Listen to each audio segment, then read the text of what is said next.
I'm very pleased that we have Dr. Mini who tell us more on adolescence and social media.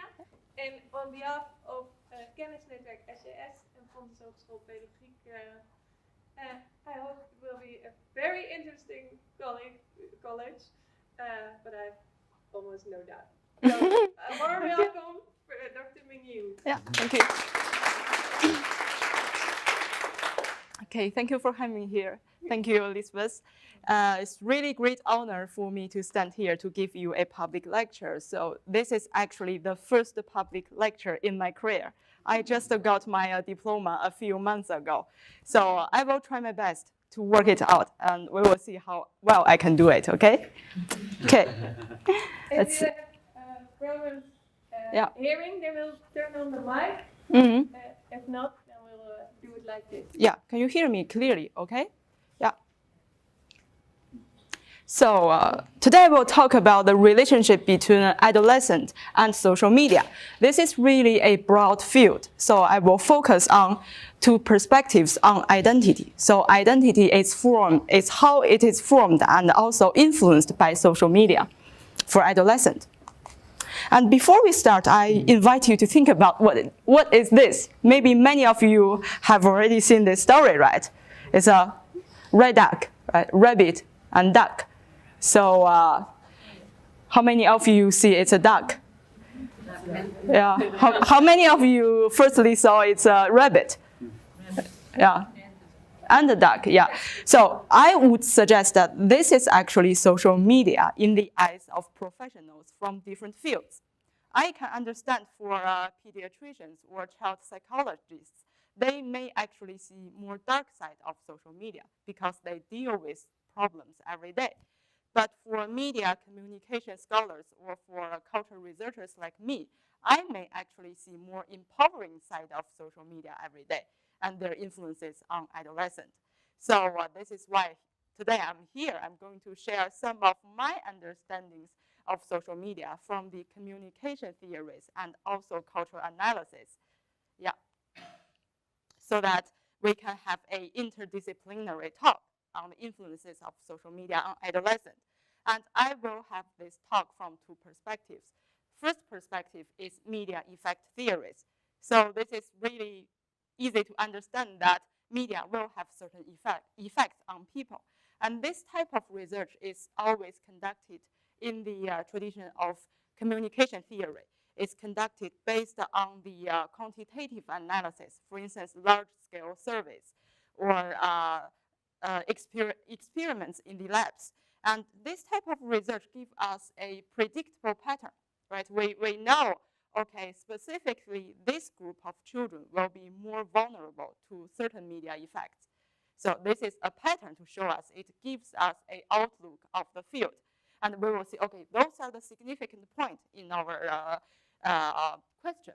But however, this type of theory do not provide our answers on why specifically this group of children are more vulnerable to media effects. And at this moment, we need more. And we also need cultural analysis of media. And if this is a Google map, this is Google Street View, right? You see this is an outline of the landscape. And now you are diving into the local level. You are seeing what really happens on the street. And this is cultural analysis of media. And I have to be really honest, I come from the second field. But however, I do feel the first field, the first paradigm of communication is really important because that is a direction for us. That's a guidance for us. From this pattern, we can see where we have problems, and then we dive into the local field, right? Now we start from the communication effect series. When we firstly see this topic of the theory, we will understand, okay, that is because media will induce a certain change of behaviors on people.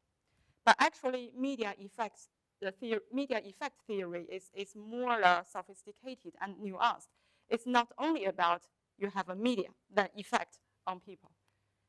So our scholars from Amsterdam University, Professor Falkenberg, has provided this type of model. It's really a long name. It's called differential susceptibility to media effects model.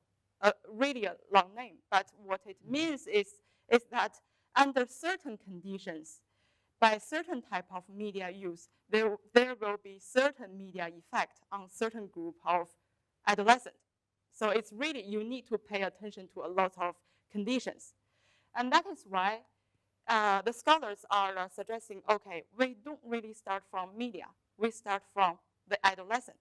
We start from the media user to see what happens in their life, what happens on that person.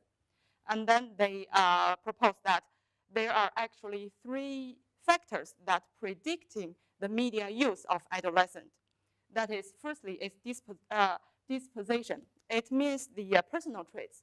So what temperament that children have, what personality, and also gender, intelligence. All of these factors will predict the adolescent's media use. And also age and developmental level. This will be one of the big issues that we talk about today, because different age group of children will favor different type of media. Toddlers will like more slower tempo of media content. And for adolescents, they really prefer fast-paced media content. So that is why they like Snapchat. If you know this, Facebook nowadays is losing its younger generation of users because that's for old people. That's too slow. But Snapchat is quicker. And for adolescents, they also like satire and irony. They don't really show that much of respect. So they like irrespectful type of contents, like the TV show of the Southern Park. So really a lot of irreverence, a lot of disrespectful in the content. And I'm going to give you an example in China. Chinese adolescents and youth also prefer satire and irony when they behave on the internet. And also social environment is also a predictor of adolescents' media use. So maybe it refers to social cultural norms. And more importantly, we need to pay attention to the peer environment. So how peer environment decide what is cool or not. And we will have an example here. We have a violent movie. So we make a hypothesis that after watching this violent movie, our adolescents will become more aggressive. They learn from it. However, the significance is not really that large. Not many adolescents become more aggressive after watching this. But what we do know from this theory is that if an aggressive child, if an angry child, they really have a taste on this type of movie. So they go for this type of movie. They go for violent content in media. So we can say that disposition is a predictor of media use. And what we also know here is that angry children, aggressive children, they will actually become more vulnerable to the negative media effect of media violence. It means that if we show this to more quiet children, they won't actually react more aggressively. However, if we show this to already very aggressive children, they will actually become more aggressive. So here we have a circle already. Angry children go for this type of content, and after they watch it, they become even more aggressive. So this means that media effects is reciprocal, and also conditional. Conditional means that you need to pay a lot of attention to their dispositions, their social environment, and reciprocal means that you have a loop here. And you will ask that why do adolescents really like social media? Why are they hooked every day? So we have a model here talking about the appeal of social media. And here I have the first tip for you, that because Elizabeth asked me to give some tips to our professionals here, that this is the first tip. It's really a nice book, talk about how social media attract and affect youth. It's written by the scholar from Amsterdam University, and it's really written in a easy language. So it's really means for professionals and parents. So this is a nice book. And from this book, we have a model to explain why children and adolescents really like social media. And it all starts from their psychosocial development. I think that you all know this much better than me, right? So the reason is that as people appear, let's say, we actually all start from early ages, and we experience adolescence is because we have certain developmental goals in our life, because we need to become an autonomous adult. And we need to develop 3 goals in our adolescence, and that is identity, intimacy, and sexuality. So for adolescents, they need to develop a firm sense of identity. They need to understand who I am and what type of person I want to become in future. And they also need to learn to develop intimate relationships with their peers, with their family, and also sexuality.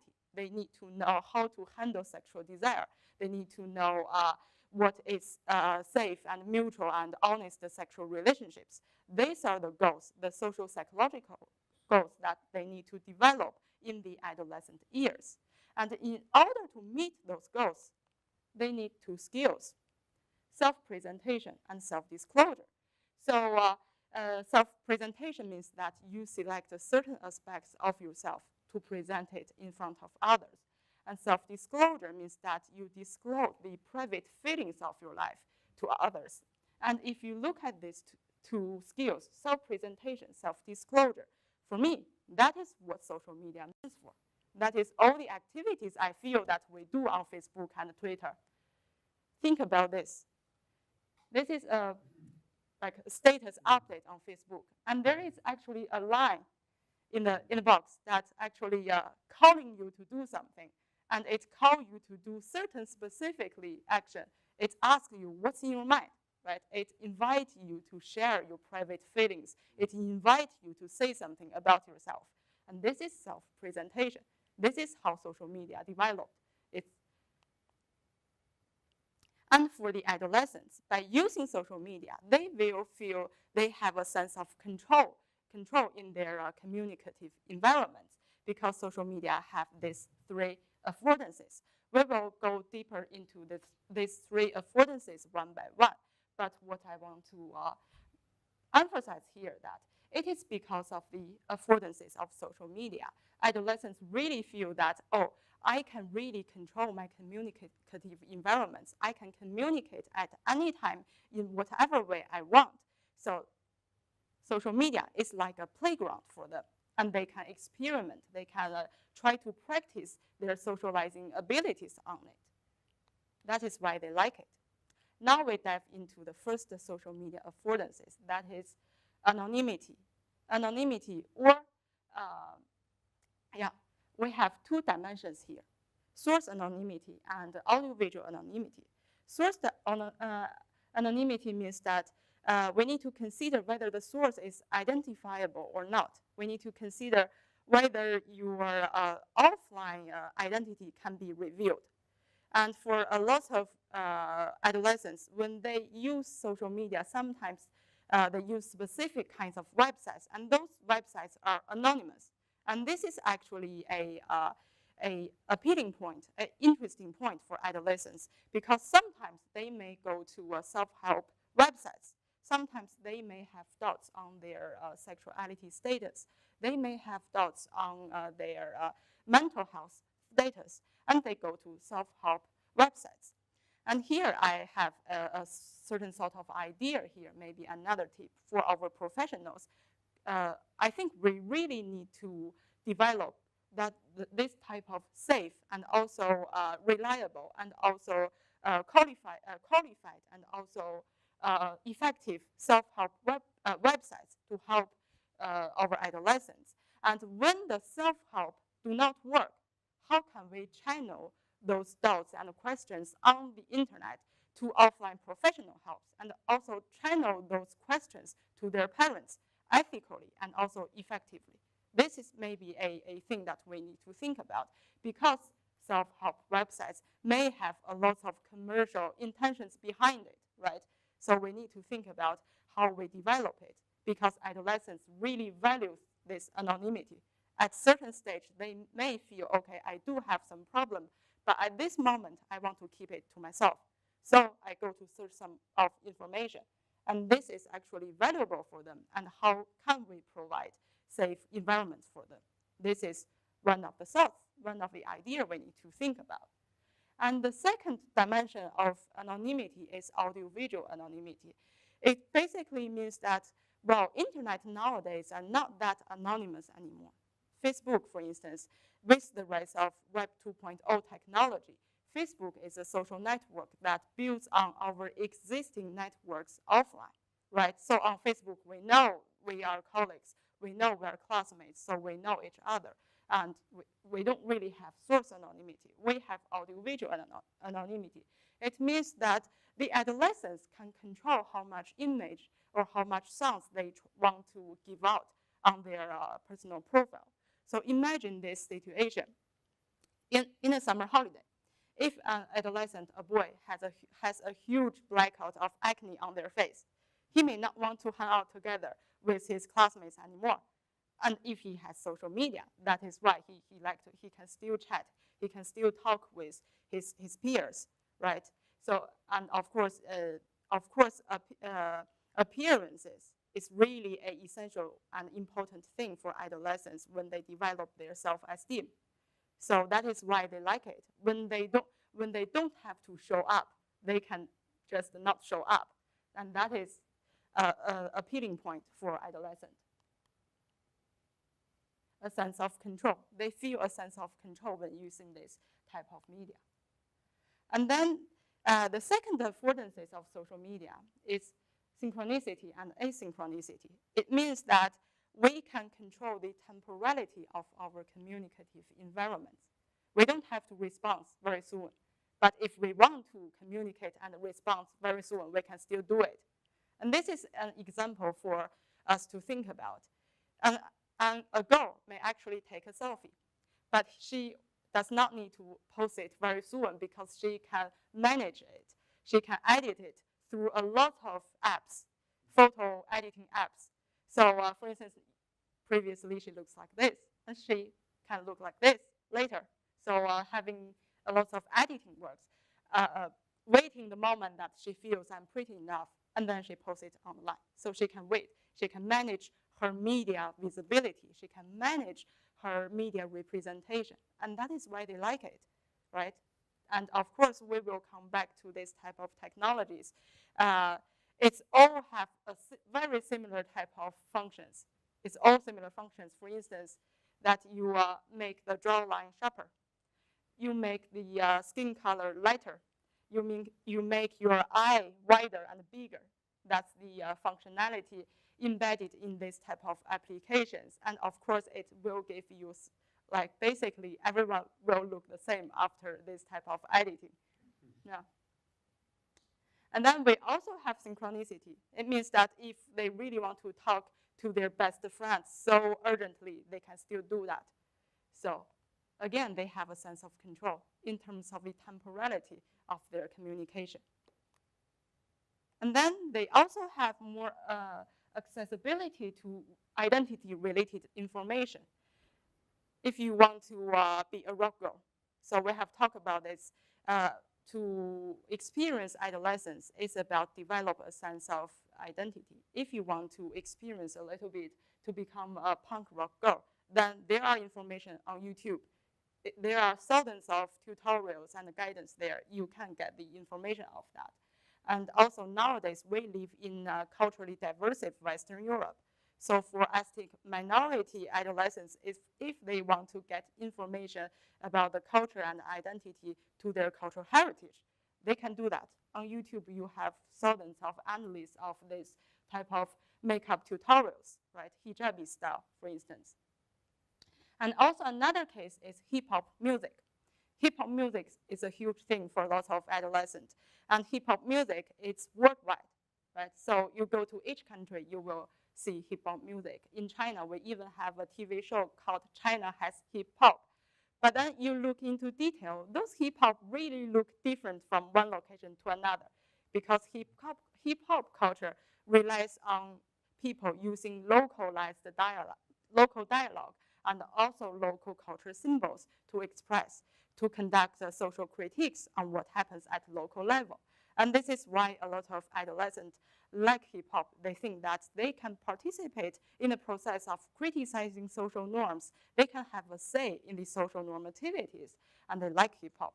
And of course, digital media like YouTube will become a wonderful place for them to play that. They can get music. They can also form communities about music, and they can also display their composition, display their music. That's why they go for there. And we have an example here, a study, a project done by Copenhagen University. So the scholars have done a project on the culturally and linguistically diverse middle school in Copenhagen. So they have found that local students, both Danish students and also ethnic minority students, are actively using local Copenhagen street dialects and also ethnic minority languages to create a lot of hip hop songs to try to convey their unique sense of identity on YouTube. This is one of the studies that there. So again, they feel they have a sense of control. They have really a lot of information to get. And now we move on to some of the social emotional effects of using social media. And we firstly look at the identity side of it. So from a social psychological perspective, identity can be divided into two dimensions, self-concept and self-esteem. We firstly look at self-concept. So there are studies have testified that higher level use of social media will give a more clarity on self-concept. You know much better who you are. This is because you talk to a lot of people. This is because you have been exposed to a lot of views and opinions online. And those views and opinions are like soundboards, are like mirrors that you can see yourself clearly. And we also have studies showing that it's actually to identity fragmentation. And explanation is that you get too much information, then you become confused. You don't really know what type of thing you need and who you are. Why do we have mixed effects here? We need more nuanced analysis. You really need to think about how social media is used. So the study has shown that here, if social media is used for talk with peers, talk with friends, it will give more clarity for the self-concept. If it is only used for identity experimentation, it will lead to fragmentation. So what is really risky here is that using social media only for identity experiments, and that is a risky thing for adolescents, suggested from this study. Right? Only using social media only for identity experimentation.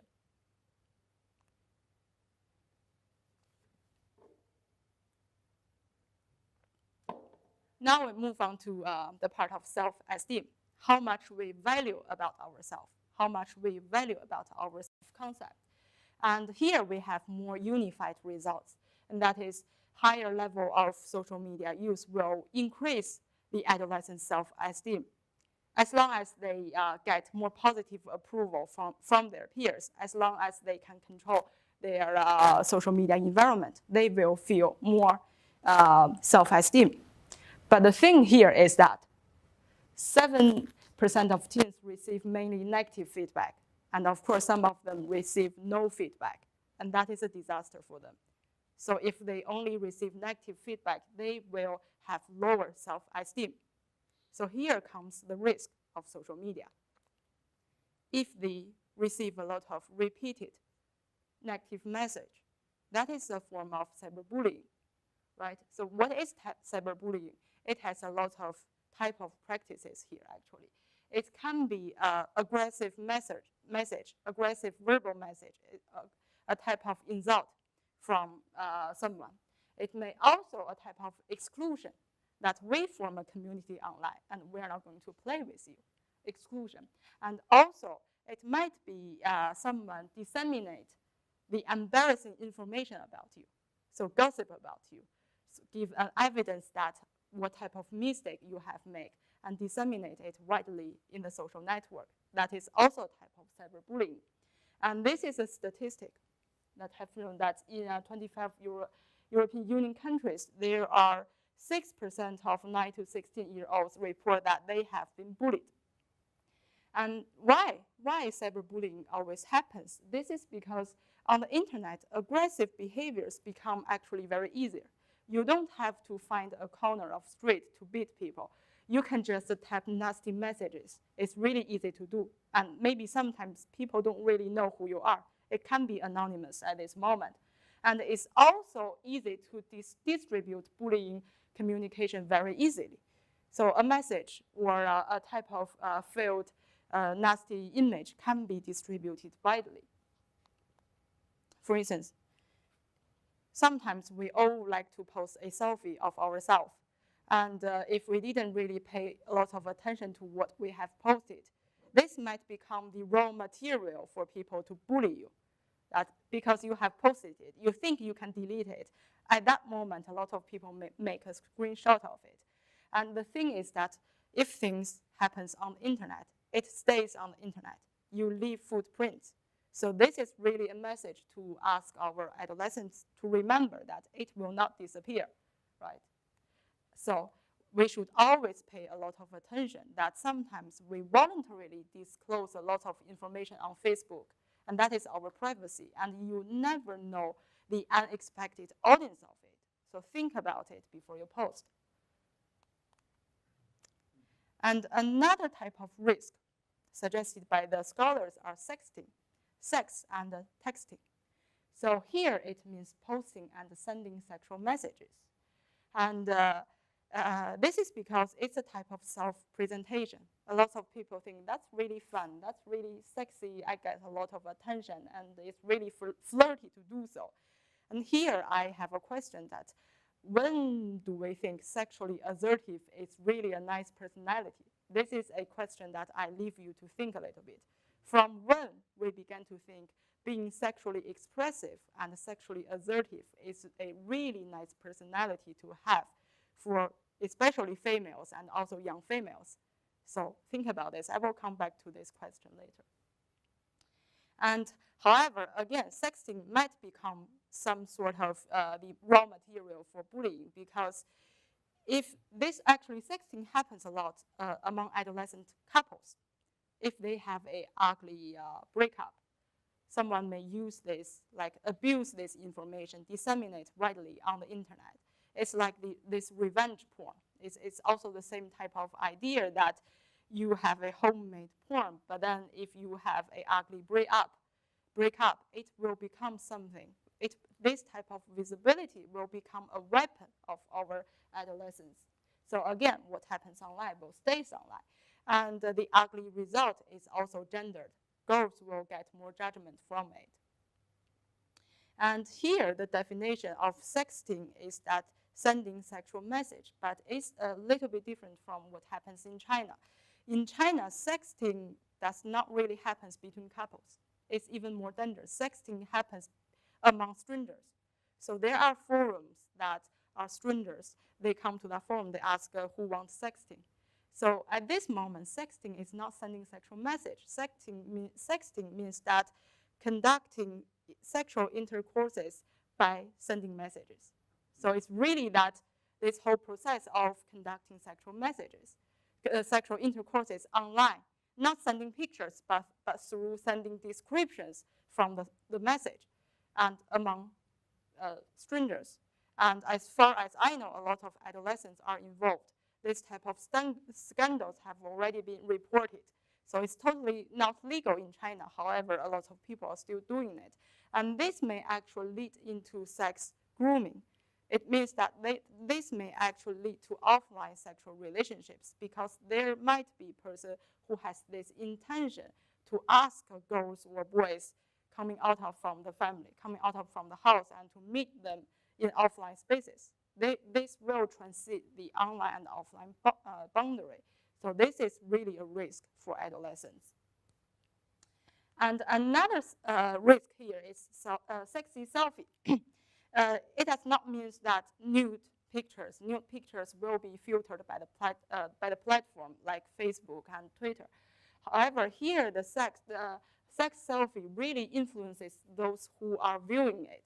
For the viewers of sexy selfies, they will feel it's really common to look like that. It's really common to have sex. It's really common to have sexual behavior among the peers. So this will give them a false a delusion of what happens among their peers. These are so far the risks, and also internet addiction. So it's really difficult to define what is internet addiction, right? In China, this is defined that if you use more than 6 hours of internet other than your professional hours, is internet addiction.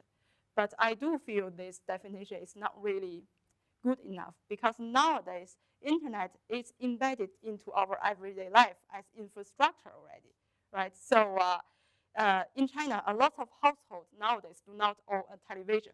They have a projector like this, so they can project entertainment content onto a screen. And this means that the signal will come from internet, right? So basically, you are watching TV on the internet. And also nowadays, teens are watching Netflix every day, right? So they can decide at which time they can follow those TV shows. Again, it's a sense of control they have. So it's really difficult to define whether we are online or offline. So I don't think time is a good definition. And maybe behaviors, withdrawal behaviors. If you don't have internet, you feel anxious, you feel depressed. This might be a potential definition for it. But the thing here is that internet addiction is not recognized as a mental disorder in the United States. Internet gambling addiction is a mental disorder. Internet gaming addiction is a disease. But internet addiction, no, it's not recognized. In China, it's recognized. But what we need to pay attention here that internet addiction always co-appears with other type of mental disorders, for instance, anxiety and depression. So here, this is the problem of chicken and egg. We don't know whether internet addiction is a symptom of other type of mental disorder, or it is a cause to other type of mental disorder. We still don't know it yet, but we do know the vulnerable population here are those people who already have suffered from mental disorders. For instance, in China, the research have shown that left behind children. I will explain very briefly what is left behind children in China. So it means that they live in rural areas, and after their birth, their parents move to metropolitan cities to work in the factories, to work in the city so that they can send money back to the rural family. However, these children are left behind with their grandparents' generation. So they are raised up by their grandparents, and a lot of issues happens in their life. So a lot of research have done that left behind children have high risk of depression. And for those depressed left behind children, they have high risk of internet addiction. So again here, although we cannot really give out the direction of influences, we know the vulnerable populations in our society. And we have all kinds of treatment to internet addiction in China. One of the most widely welcomed is cognitive behavior therapy. I don't really know specifically the therapy, but basically they will go into a detox camp. They will have social activities with peers, and also some psychological therapies, like follow the order of Alcoholics Anonymous, so the 12th step of it. So, but we also have other type of therapy that is really contradictory in China. So I will talk about a joke about my boyfriend. Paul was asking why your boyfriend is not here. So yesterday I indeed asked my boyfriend, hey, do you want to come with me to this public talk on adolescent and social media? He was asking, who is your audience? I say that, oh, they are the professionals in the youth sector. They provide all kinds of hire and help to the younger generation. And then he told, no, I'm not going to be there. because they are this type of people. If you have internet addiction, they pull you away, and they give you electroshock. Yeah. So he was joking. He knows that you are not this type of person, but indeed, this type of thing happens in China. This is some of the clinics use electroconvulsive therapy to cure internet addiction. It's this type of therapy. I don't know whether you know it. It should be administered under informed consent, not to adolescents actually, and also it should be administered under to give before it. You should take a muscle relaxer. Otherwise, you will behave like this. So, but for those adolescents in that specific clinic, no, they didn't get it. So this is the contradictory point that is this a electroconvulsive therapy or a aversion therapy? Because once those children in the boot camp, when they feel the compulsion to use internet, when they don't want to follow the rules of the camp, they get a shock. So this thing is revealed in the news media. It becomes a scandal of how we are treating adolescents. And again, on the basis that internet addiction is not really, clearly defined as a disease yet. And also, it has been banned. It's not legal anymore. But however, those parents believe in it.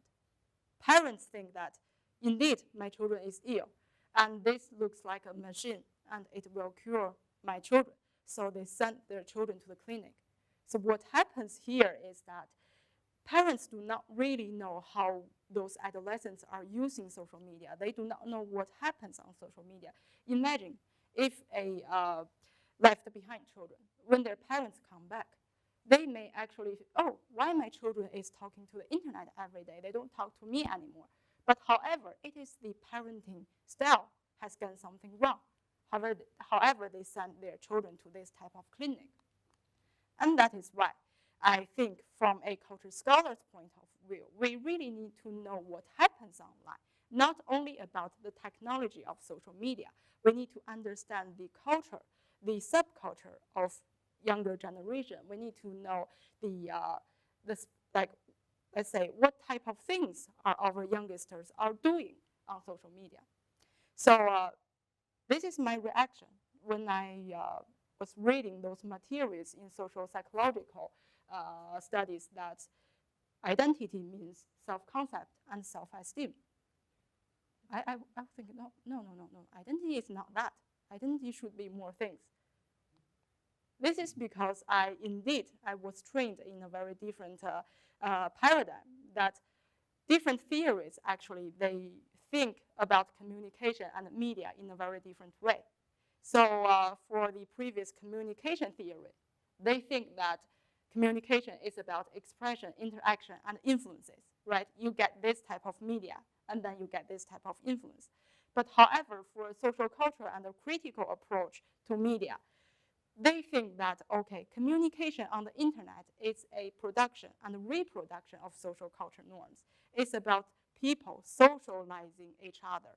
It's about people participating in the process of socializing to come to terms with our social norms. And that is why when we are seeing our younger generation, they are doing something with their phone. We are only thinking about, okay, they are using social media. But from a culture analysis perspective, we need to see more things. We need to see they are using a lot of emoticons. We need to see they are uploading videos. They are using a lot of abbreviations and a lot of memes. Memes are always satirical and ironic. That's why adolescents like it. So we need to think that those are the tools. Those are the toolbox for them to express themselves, for them to socialize with their peers from a culture perspective. And if you dive into the culture analysis, you will also ask a different type of questions towards social media and adolescents. For instance, you will ask how stereotypes of ethnicities and genders are constructed and negotiated through communications on Facebook. So this is one of the research questions asked by the scholars from Copenhagen. Or why Copenhagen teenagers are using more standard language in their hip-hop music on social media. So they ask this type of question, and they really dive into the youngsters' social media use in everyday life. And I also want to know that. We all say that adolescents identify with celebrities, or they feel relatable with celebrities. So I think that from celebrity, we can know what type of cultural identity they feel relatable to, what type of identity they feel happy with. They want to also learn from it. And that is why I go from this celebrity studies perspective. So for me, identity is not only about self-concept and self-esteem. It's about a type of person in our society, right? Celebrity, for instance, celebrity's identity. Tom Cruise is a type of American individualism. This hero will save America or even the whole world by himself at the end of the story. This is a type of identity in our society. This is a type of role model treasured by Western civilization. And we also have this type of this type of stars in our film or in our media. It's also a type of identity, right? It's about, like our colleagues are telling me, it's about people below the river. People, yeah. Right? It's about Verhabantische Identität, right? So you can see from those stars, we can see something about our society. And also, Marilyn Monroe is also a type of identity.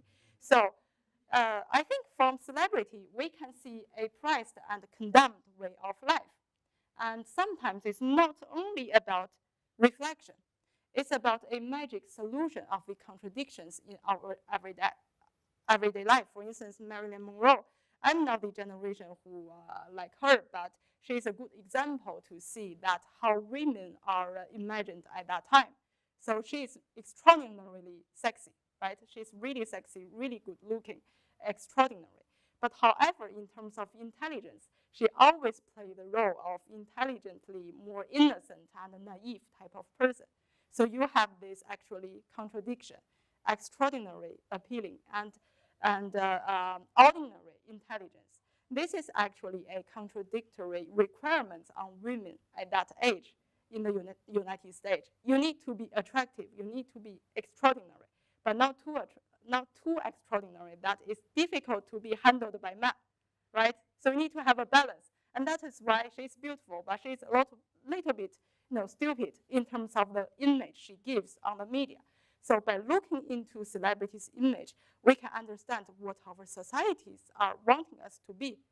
And if we try to look at how adolescents are identifying with those celebrities, how they are commenting, how they are imagining, how they are learning from them, we can see how our adolescents are socializing themselves, how they are learning about the social rules, right?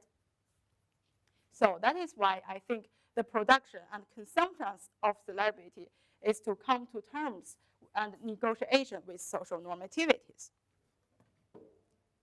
Time? Okay, we still have time. Now I look into what type. Yeah, thank you. I look into what type of celebrity we have on the internet in China. So what type of person are likable and more popular among the adolescents, audiences? And then I found two types of identity. One type of identity is fair-skinned, rich, and beautiful girls. And the other type is short, ugly, and poor boys, the factory boys. So these are actually two of the most prominent identities initiated by social media celebrity. And the younger generation really like them. So let's dive into them one by one. For the fashion blogger, for the rich, beautiful girls, I have taken a case analysis on one celebrity here. Her English name is Eve. She's a fashion blogger, right? We have all kinds of fashionistas nowadays on the internet. She's a fashion blogger, but she's also a web shop owner. She designs clothes, and she also sells the clothes she designs. So she is an entrepreneur, really rich, really, really rich. And she has a music video dedicated to her fans. So I think this video is really an identity manifesto to tell her fans who I am. And also maybe you can learn also from me, as a celebrity. So we can read a little bit. And I have already highlighted some of the keywords. I want you to think about what are the key themes in this identity manifesto, what type of person she is, right? Being mature or innocent, which style suits me? I'm brave enough to create my own style. I fashion my youth. I insist on my choice. Smile to the world, then good things will happen. Love myself, then good things will happen. Change a piece of clothes, then good things will happen. This is the lyrics in her music video. So what type of person do you think she is? What type of, let's say, a claim she's making here? Self-made woman. Yeah, self-made. So she really cares about herself. She has a lot of choice. Like I'm not really following other people's steps, right? I have my own choice. I have my self-choice. And also other things like the things that I highlighted in blue, right? She really cares about fashion and beauty, right? She's not talking about other things. Fashion and beauty are important to me, and I indeed have my own choice. So here I argue that there are basically major two themes here. Style, my own style, my own choice, and also fashion and beauty. Fashion bloggers say that they all have their own style, but however, they all look the same. Right? They indeed all look like the same. This is an ultimate myth on the internet nowadays. Internet is all about, let's say, supporting ourselves to express ourselves, self-expression and self-disclosure. But why do we all ended up look the same? So what is the problem here? I have been thinking about this for quite a long time. And what I have here is that there is this type of saying. If you can't control your weight, how can you control other things in your life? It sounds good, it sounds right, but it also sounds not really right? So here it means that the logic is if you have self-discipline, if you have self-reflection, you can control yourself, then you can also control other things. The logic here is like this, right? You can discipline yourself, but this is not for other things because you have the power to control yourself and you will feel so empowered to do so. However, we are not really asking where this discipline comes from. We have all kinds of these techniques nowadays to discipline ourselves, right? To regulate ourselves like this.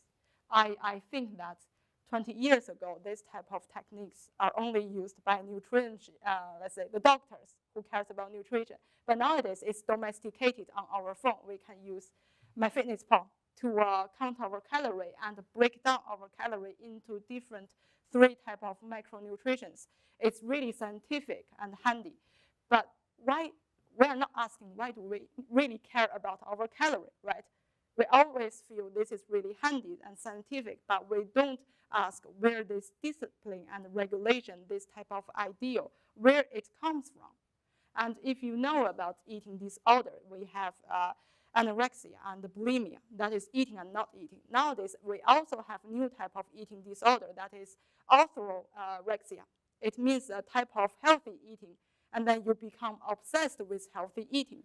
And you think this type of food is not healthy, I'm not going to eat it. So it will get worse and worse. You will not eat more and more type of food. So this is also a problem, comes from our self-discipline about eating healthy. And here it's also like that. We always try to think that we need really to have a lot of self-discipline and control about ourselves, and we don't ask where this discipline comes from. So I'm free to choose any body image. However, I also have self-discipline. I can also control myself.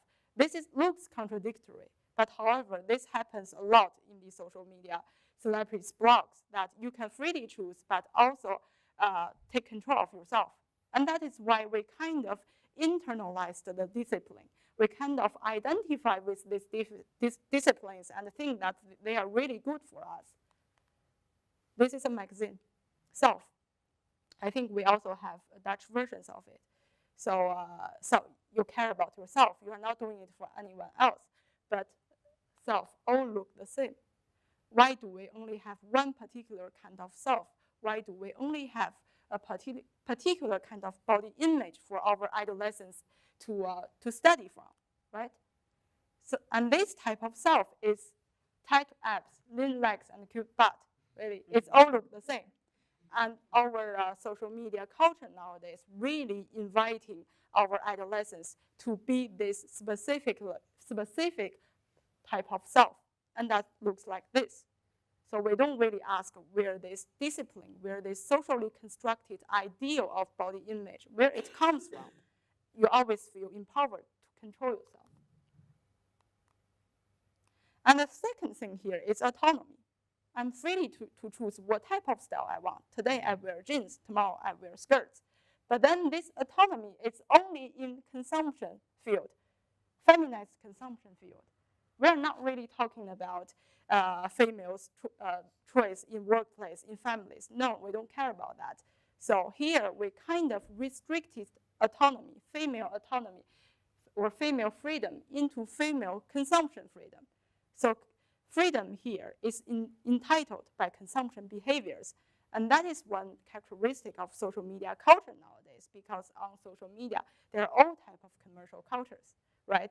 So we should really try to remind our adolescents here that when you see this type of image, you should think about, why am I learning from it? Why do I need to control myself and follow that specific route, follow that specific message? So this is really, it's not common to have this type of image, right? So we need to remind our adolescents that what you see on media are not really common in our population, are really not common in our culture. Now we move on to the boys. The girls are really looking good, but boys, celebrities, male celebrities, the young generation look like this in China. So this is a comic video role. And he's a factory boy, a really silly and comic factory boy. His name is Zhang Quandan, and his English name is Michael Jack. So from the name, you can already see that this is a comic role, because you can be called Michael Jackson, but not Michael Jack. But he has a funny and ungrammatical name of Michael Jack. And his image is actually very typical in China. He's a factory boy. He's a boy that produced this type of thing. So most of the mobile phones are produced by workers in the factory, like him in China. So, and this type of migrant workers, they go to the factory at 16 years old. That after you finish middle school, you can work. That's the compulsory education when it's ended. Basically, they are 16 years old, so they become migrant worker in the electronic factories. And this is because they don't like to do farming anymore, because farming do not give you a lot of income nowadays in China, so they have left their land. And they also have less opportunity for higher education, to go to high school and university. No, this is because the educational resources in China are not evenly distributed. It means that you get less good quality of teacher and also facilities in rural areas. So they cannot compete with students from bigger cities. And that is why they become workers. And they call themselves 屌丝. So it is a name, 屌丝. It's a bottom-up emerged identity online in China. A lot of people think, oh, we are really 屌丝. So what is 屌丝? It's difficult to visualize here because it's a type of body hair, pubic hair, the hair on your sexual organ. Yes, a piece of pubic hair. So you can imagine millions of Chinese youngsters are saying, I'm really a piece of pubic hair, right? And then, of course, parents will say, wow, my children really learn a lot of bad language on the internet. This is not going to happen. Shut down your internet. But we need to really understand the insider joke of pubic hair. This is a type of self-mockery and self-debase for them. It's a meme and a joke. Again, reminds adolescents really like joke. So it's a semiotic practices, actually. So they are saying, I'm not, because I'm really nasty. I'm as nasty, as ugly, as undesirable, as stupid as a piece of pubic hair. This is because I don't own a car. I do not own a house. I'm not handsome. Therefore, I don't have a girlfriend. This is all because I don't have a rich dad. So they are trying to say, I don't really have anything, and that's why I'm nasty, I'm stupid. And this is a type of expression for them because they are trying to distinguish them from richer kids. Who are the rich kids? Why they are rich? It's because their dads are rich, because those rich kids are the second generations of the new businessmen in China, or the second generation of the government official leaders. Those leaders will have more social resources providing for their children. However, as a piece of pubic hair, I do not have any privilege in society. So we are underprivileged. That is why we are losing. We are an underprivileged loser. That is why we try to make all kinds of jokes. We try to reveal what type of social situation we have nowadays in China. It's a type of voice in Chinese internet. It shows that today the social structure, social stratification in China is entrenching. You can't really go up anymore. It's difficult. And this is something we can see from the online voices of adolescents, how they are making jokes about themselves. It's nasty, however, it's a type of voice from them, right? So they try to reveal the experiences of underprivilege, and it looks like a hopeless acceptance of reality. But however, it's also a polemic and problematic self-assertion. I'm nasty, but however, it is social environment makes me so nasty. So a piece of pubic hair. We have here some of already identities online. Female hero, non-hero. And then a new type of identity online nowadays, in the recent 2 years in China, really recent, teen moms, mom of 14 years old girl. So no, she is 14 years old, and her baby is still in 62 weeks. And here she said, I'm really proud of myself. I'm going to become a mom. Teen mom is really new identity. And the thing is that they feel pride of themselves. They are showing their pregnancy update every day on one type of digital media platform called Kuaishou.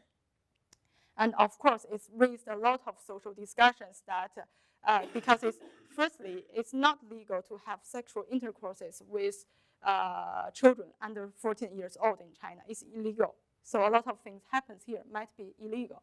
And secondly, the legal age for people to get married in China is that for a female, it's 20 years old. For a male, it's 22 years old. So before that, you can't really get married legally. And it means that here, a lot of things happens illegal. However, those users and their fans are really happy about it. They think that life should be like this. So what happens here? And then, of course, this platform was shut down because a lot of things happened. Then the CEO said that the platform did not create teen moms, the left behind children phenomenon, indeed. So here, indeed, the statistic shows that from 2008, child marriage rate in rural areas has gone up. This is really happens. 10 years ago, child marriage was basically controlled in China, but nowadays it's booming. So this is really something happens. And for a lot of researchers, if they don't really use this type of media, it's entrenched in a rural area, and they don't really use it. If they don't see it, they will not know the social phenomena. So here, this is what I feel about as a researcher, that this type of media content really give us a call to think about what happens in the world that we do not see, what happens in the culture that we do not understand. We really need to understand what happens.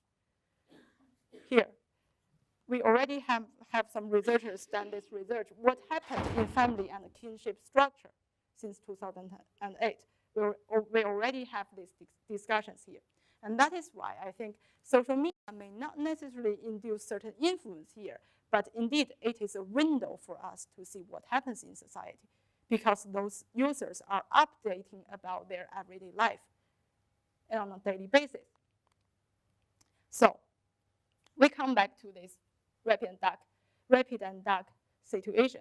And the scholars are reminding us that online world is an extension of offline world. So if the problems happens offline, it also exists online. It's not because the social media really induce a lot of new type of problems. However, those risks and the problems, when they meet digital media technology, it will become problem on steroid, right? It will become, let's say, steroid. It will transfer more widely, like the cyberbullying case. It will give you uncontrollable social visibility of bad image. And that is a thing that we need to take care of. And then for parents and professionals, I think social media literacy not only means that you know how to handle your private settings on Facebook. That's about technology. You also need to know the culture. You need to know the subculture of what youngsters are talking about, are doing everyday life, and why they are doing it. By understanding that, I think we can provide more help for them. Thank you.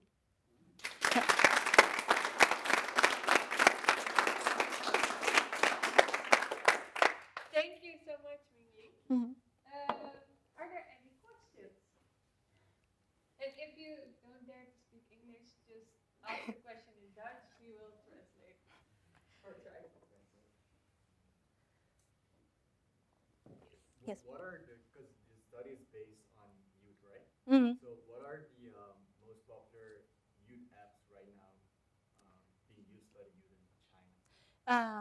That use in China? That's actually a very good question. I think the most, for social media apps, we have an ecology of different social media apps. There are more for, let's say, tweeting, or there are more for video. And you have longer video and shorter video. I think the most popular one nowadays is this Kuaishou, this short video platform in China. It's really new. It began to acquire a large user base from 2015. Nowadays, it has like 800 million of users. That's more than half of Chinese population. But however, the thing is that people from the big cities, they don't know it. They've never heard of it. They use other type of, like they use Weibo, or they use, let's say, other type of online video platforms. So you see a cultural distinction on the different type of social media they are using nowadays. Not only about age, but also about the dichotomy, the division between the country and the city. Yeah. Thank you. Any more questions?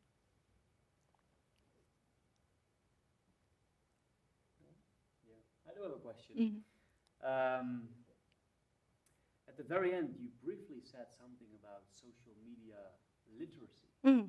Before I ask the question, Mm. can you explain the audience what you mean Yeah. with social media literacy? So basically, it means that how you know how it functions, and you know how you can make your voice expressed properly on that platform. And you know the cultural distinction in that platform. Okay. Yeah. So my question would be, some people here in the room know that we had a 2-day trip with Fontes Pedagogical Studies. We went to Rotterdam to talk about internationalization, and we talked about the new future for pedagogical sciences and studies in the Netherlands. And I also gave a talk in China there, because Mingyi and I are going to be involved in a project on pedagogical questions in China. And I gave a talk on gamification, so how the life of a kid can be gamified by allocating points, scores, bonus points, but also sanctions to social behavior. And some of you might know that in China there is a new system being launched in 2 years' time. It's called the social credit system. So if you are born, you get 1,000 points. If you make a mistake, depending on the kind of mistake, they will lower your score. If you hit a critical threshold, that means sanctions. That means that you won't have access to social benefits. It means that you will lose your kinderwijsdag. It may mean that you Child support. yeah. It may mean that you cannot travel anymore. So we were thinking about this and about how the online behaviors of people becomes a risk in terms of social control, in terms of in terms of how to say state pedagogy, right? The state, looking into your family life, looking into your private life. Would that be something that you consider a valid that is a valid consideration if you think about social media literacy? Yeah. Like how to know what kind of behavior you can display online?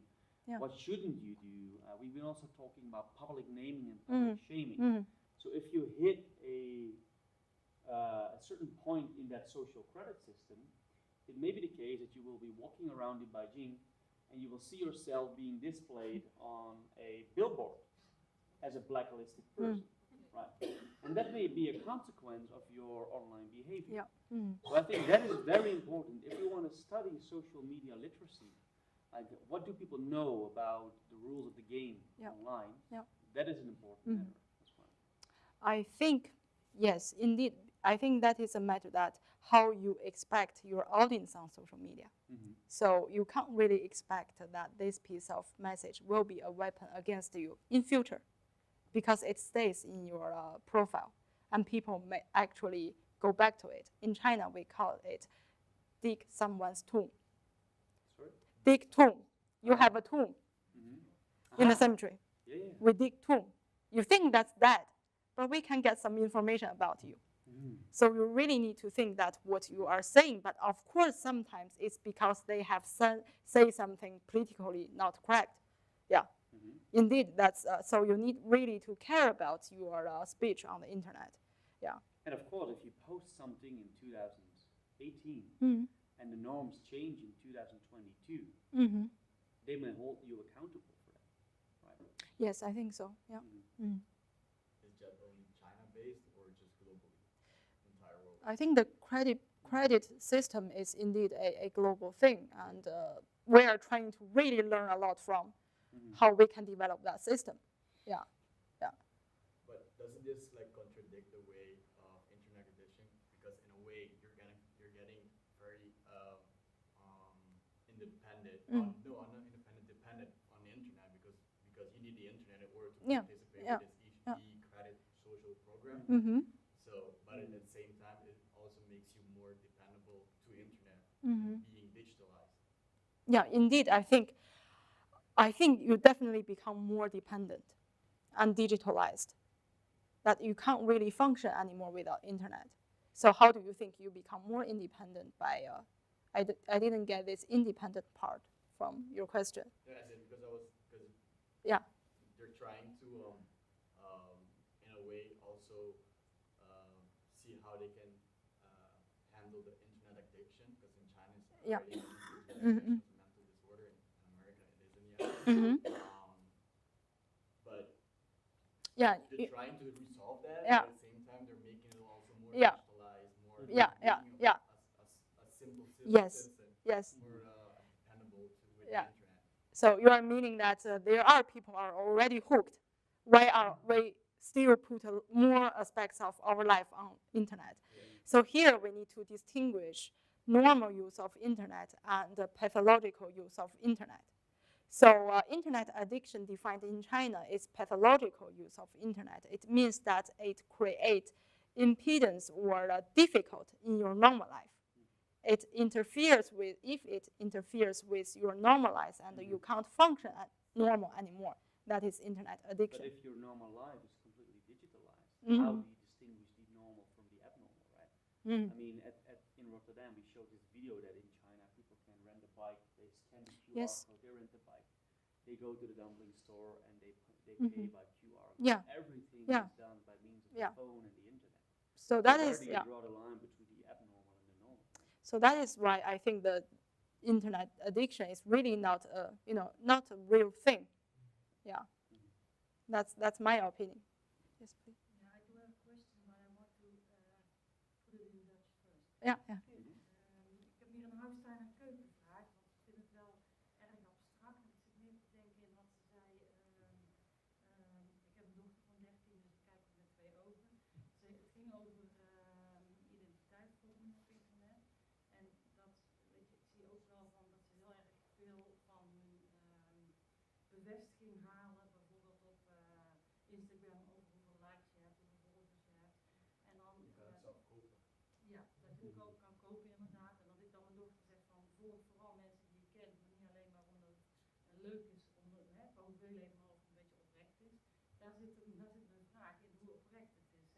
je wilt als volwassene, dat is een generatie anders, hè, er is een generatie tussen. Ik snap hoe oppervlakkig die dingen zijn. Voor hun zijn ze belangrijk, dat snap ik, dat legt ze ook uit, zojuist. Maar ik ben dan wel een beetje aan het zoeken van, moedig je dat juist aan? Of rem je dat als volwassene of als begeleider of welke vorm dan ook, rem je dat juist af? Dat is een beetje een spanningsveld. Nou, ik geloof dat het wel een hele lange vraag is. Met name het stukje aanmoedigen of afremmen, Ja. of dat afgaan, die bevestiging zoeken met de Die likes. oppervlakkigheid, moet je die stimuleren of moet je dat juist af en toe ook een beetje nuanceren? Did you get that? You have a daughter, Yeah. 13 years old. That's it. 13-year-old. Yeah. So basically, she asked, a lot of the contact is really superficial on Instagram. Yeah. So she posts something and then she's going like, oh, I have this many likes, I have this many likes, and she found kind of confirmation from that. Yeah. As a parent or a professional educator, do you encourage that behavior from that confirmation side, or do you discourage that? And the second, I understand it's important for her. Yeah, yeah, Those people yeah. at that age. so related to that question, she also asked, where is the authenticity? Where is the sincerity? Should we focus on that, right? Yeah. Because that's what I want to give her. But I know the importance of it. That's the intention. Can I? Yeah. Oh, you want to respond first? You can respond Well, first. it's Yeah. a very in the context of China, this is a very interesting question because going back to that new system of social control, the social credit system, which is also very much about online behavior. If you look at the policy documents, they've been written years ago. So documenten geschreven door Chinese overheid. These documents, these white papers, are all about sincerity, about trustworthiness, oprechtheid, authenticiteit. So that's a very interesting contradiction, I would say. On the one hand, you see that everything is digitalized, everything is also monetized, it's commercial, right? On the other hand, you see that the government, the Communist Party, is looking into ways of how to get a sincere youth culture. And that is interesting because that is the desire. That is the governmental wish, that this is something that we should build and that we should appreciate as a society. But then you have the superficiality of the internet. But that's something that came to my mind. But I don't know how you respond Well, to that. in terms of authenticity, you mean the representation of the image, whether that's authentic or not, whether that's too much editing work or not. So do you mean that type of authenticity? And then authenticity on the internet nowadays is not about you really look like this. Authenticity nowadays on the internet that you look specifically in that way. It means no makeup. It means a average girl style. So it means that you give off this image that I have done nothing on myself, but however you have done a lot. That's authenticity. But I think you meant how authentic are the relationships Between the people, right? Yeah. Well, I think it depends on let's say what other type of communication she's also doing with her peers. So this is maybe for a wider peers because on social media it's not only about one class of people. It might be actually a whole school of students. Yeah, I understand Yeah. your world, but for me as a parent, Yeah. for me as a social worker Yeah. with children, Yeah. I'm looking in how much do I interfere? Do I leave them because it's their way of learning to be an adult? Yeah. Or do I involve? Yeah. That's where I'm looking. Yeah. Well, I don't think I have professional solutions here. No, but if I am in this situation, I do feel I'm not going to interfere what happens because that's still a positive feedback from the peers. Yeah. So I don't feel that's not sincere. That's indeed there. That's like you said, you understand what they are doing is important for them. Yeah.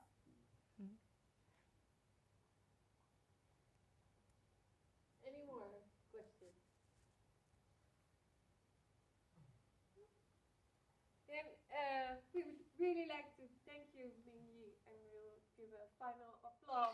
Thank you so much.